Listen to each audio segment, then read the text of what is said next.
रतिया के सहजिया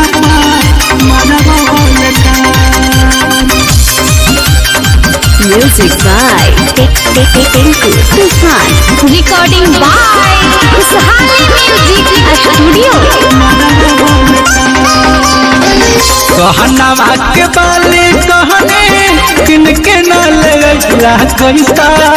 बड़ा तू भता कहनवा के बाली कहने किनके न लगला कैसा बड़ा तू भता रतिया के सहजिया कुछ जानी बड़ा भाई पियावा मारा बोलता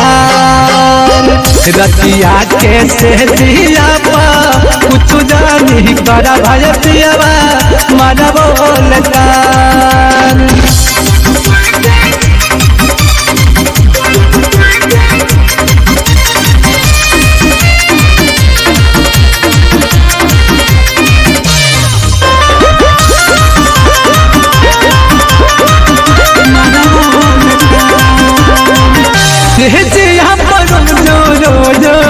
तोहरा में सुतावेला दहाए और बाले करके माजा खूब उठावेला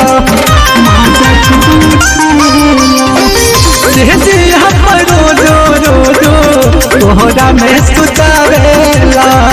दहाए और बाले करके माजा खूब उठावेला तोहरा से निखरा है बलमुना हमरा नैहर के यार रतिया के सहजिया कुछ जानी करा भयतियावा मारा बोले तार रतिया के सहजिया कुछ जानी करा भयतियावा मारा बोले तार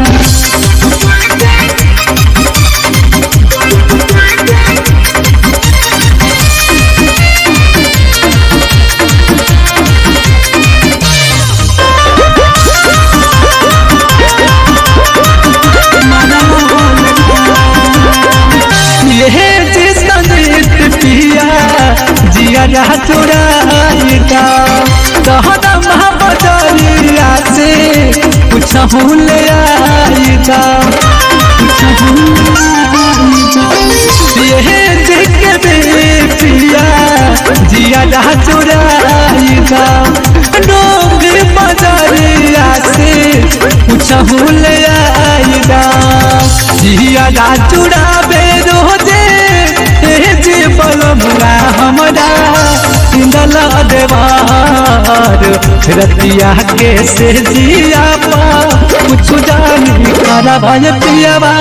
मारा बोले तार रतिया के सहजिया कुछ जानी मारा भाई पियावा मारा बोले तार।